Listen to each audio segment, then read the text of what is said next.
ജനം ഇപ്പോൾ മനസ്സിലാക്കി തുടങ്ങി.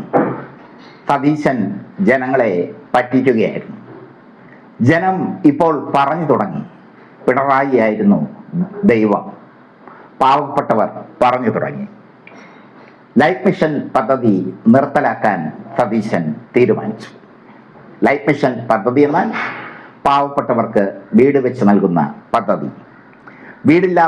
വീടില്ലാത്തവർക്ക് ഭൂമിയും വീടും നൽകുന്ന പദ്ധതി. 5.5 ലക്ഷം പേർക്കാണ് പിണറായി സർക്കാർ വീട് വെച്ച് കൊടുത്തത്. ജനകീയ പദ്ധതിയായിരുന്നു ലൈഫ് മിഷൻ. ലൈഫ് മിഷൻ നിർത്തുന്ന കാര്യം ഒരു മാധ്യമവും റിപ്പോർട്ട് ചെയ്യില്ല. കാരണം മാധ്യമങ്ങൾക്കെല്ലാം വലതുപക്ഷ അജണ്ടയുണ്ട്. മാധ്യമങ്ങൾക്ക് നിലനിൽക്കണമെങ്കിൽ ഭരണപക്ഷത്തോട് ചേർന്ന് നിൽക്കണം. പൊളിറ്റിക്സ് കേരള അങ്ങനെ ഉള്ള ഒരു മാധ്യമം അല്ലാത്തത് കൊണ്ട് ഞങ്ങളുള്ള കാര്യം പച്ചയ്ക്ക് പറയും. ഇത്ര ദുഷ്ടനാണോ സതീശൻ എന്ന് നാളെ ജനം ചോദിച്ചു തുടങ്ങും. ചിരിച്ചുകൊണ്ട് കഴുത്തറക്കുന്ന സ്വഭാവമാണോ സതീശൻ ഉള്ളതെന്ന് നാളെ ജനം മനസ്സിലാക്കും. ലൈഫ് മിഷൻ പദ്ധതിയും നിർത്തലാക്കാൻ പോവുകയാണ്. സതീശൻ അധികാരത്തിൽ വന്നതിന് ശേഷം പാലടക്കം സകലതിൻ്റെയും വില കൂടി. സകലമാന കാര്യങ്ങൾക്കും വില കൂടുകയാണ്. ഇന്ദിരാ ഗ്യാരണ്ടിയുടെ കാര്യത്തിൽ തപ്പി ഞഞ്ഞാപിഞ്ഞ പറയുകയാണ് സതീശനും ടീമും. കേരയിൽ ഉപേക്ഷിക്കുന്ന കാര്യം മാധ്യമങ്ങൾ ആഘോഷിച്ചു. പിണറായി സർക്കാരിന്റെ കാലത്ത് തന്നെ കേരയിൽ ഉപേക്ഷിച്ചിരുന്നു. ആശാവർക്കർമാരെ പറ്റിച്ചു. UDF സർക്കാർ അധികാരത്തിലെത്തിയാൽ ആദ്യം തന്നെ ആശാവർക്കർമാർക്ക് 21,000 രൂപ ഓണറേറിയം കൊടുക്കുമെന്നാണ് പറഞ്ഞത്. ആകെ കൊടുത്തത് 3,000 രൂപ. 9,000 രൂപ പിണറായി സർക്കാർ കൊടുത്തോണ്ടിരുന്നു. 3,000 കൂടെ കൂട്ടി, അത്ര തന്നെ. മാധ്യമങ്ങൾ അതൊന്നും വാർത്തയാക്കുന്നില്ല. ആശാവർക്കർമാരുടെ സമര നേതാവ് SUCI-കാരിയായ മിനി സതീശന്റെ അടുത്ത് നിന്ന് ചിരിച്ചുകൊണ്ടൊക്കെ ഫോട്ടോ എടുത്തു. പാവപ്പെട്ട ആശാവർക്കർമാർ വഞ്ചിക്കപ്പെട്ടു. 21,000 രൂപ സ്വപ്നം കണ്ട ആശാവർക്കർമാർക്ക് കിട്ടിയത് വെറും 3,000 രൂപ മാത്രം. എന്തായാലും KSRTC-യിലെ സൗജന്യ ബസ് യാത്രയും അവതാളത്തിലാണ്. തെരഞ്ഞെടുപ്പിന് മുമ്പ് സതീശനും കൂട്ടരും പറഞ്ഞു നടന്നത് സൗജന്യ ബസ് യാത്ര എല്ലാ KSRTC ബസ്സുകളിലും സ്ത്രീകൾക്ക് സൗജന്യ ബസ് യാത്ര നൽകുമെന്നാണ്. ഇപ്പോൾ ജൂൺ 15 മുതൽ സൗജന്യ ബസ് യാത്ര അനുവദിക്കും എന്നാണ് സതീശനും ടീമും പറയുന്നത്. വളരെ കൃത്യമായി അതിനെപ്പറ്റി പറയുന്നതുമില്ല.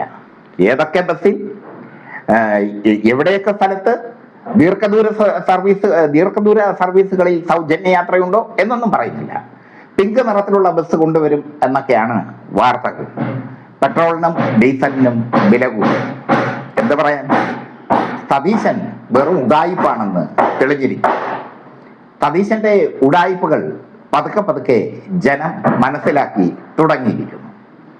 സതീശൻ ഉഡായിപ്പുകളുടെ ഉസ്താദാണ്.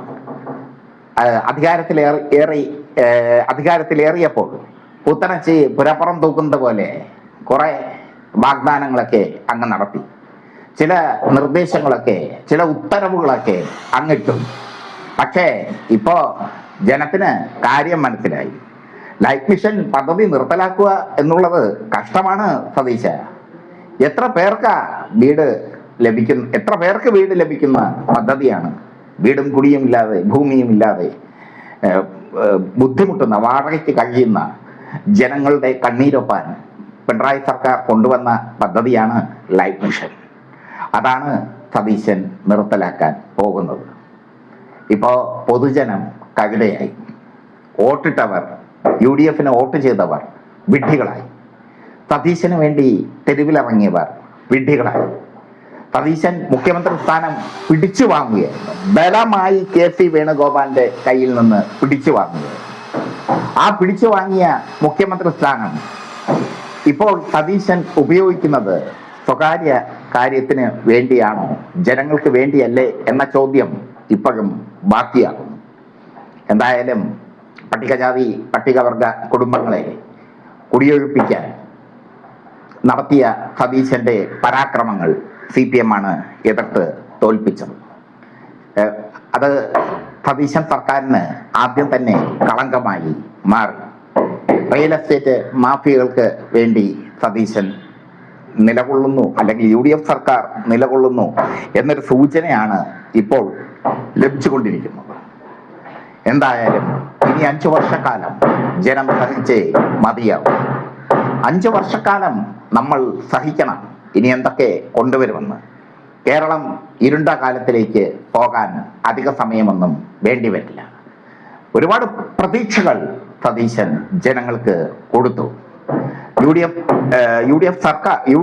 ജനങ്ങൾക്ക് കൊടുത്തു. ആ പ്രതീക്ഷകൾ മനസ്സിലേറ്റിക്കൊണ്ടാണ് ജനങ്ങൾ വോട്ട് ചെയ്തത്. ആ പ്രതീക്ഷകൾ നെഞ്ചോട് ചേർത്ത് വെച്ചുകൊണ്ടാണ് ജനങ്ങൾ വോട്ട് ചെയ്തത്. ഇപ്പോൾ പ്രതീക്ഷകളെല്ലാം തകിടം മറിഞ്ഞിരിക്കുന്നു. ഇന്ദിരാ ക്യാൻറ്റീനുകൾ തുറക്കുമെന്ന് പറഞ്ഞു. എവിടെ, എങ്ങനെ, ഏത് രീതിയിൽ? ഉത്തരമില്ല. ഇനിയിപ്പോ സതീശൻ ഒന്നിനും ഉത്തരം പറയില്ല. ലൈഫ് മിഷൻ പദ്ധതി നിർത്തിയത് വാർത്തയാകില്ല. ആശാവർക്കർമാരെ പറ്റിച്ചത് വാർത്തയാകില്ല. പാലിന് വില കൂട്ടിയത് വലിയ വാർത്തയൊന്നും ആകില്ല. KSRTC ബസ്സിൽ സ്ത്രീകൾക്ക് സൗജന്യ യാത്ര എന്ന് പറഞ്ഞ് സ്ത്രീകളെ വഞ്ചിച്ചത് വലിയ വാർത്തയാകില്ല. കോളേജ് വിദ്യാർത്ഥിനികൾക്ക് 1000 രൂപ സ്റ്റൈഫൻഡ് കൊടുക്കും എന്ന് പറഞ്ഞിട്ട് കൊടുക്കാത്തത് വാർത്തയാകില്ല. ക്ഷേമ പെൻഷൻ 3000 രൂപയാക്കും എന്ന് പറഞ്ഞിട്ട് കൊടുക്കാതിരുന്നാൽ അതും വാർത്തയാകില്ല. പക്ഷേ സത്യം വിളിച്ചു പറയാൻ പൊളിറ്റിക്സ് കേരള എന്ന പ്രസ്ഥാനം ഉണ്ടാകും നിങ്ങളുടെ മുമ്പിൽ. എനിക്ക് ജീവൻ ഉണ്ടാകും വരെ.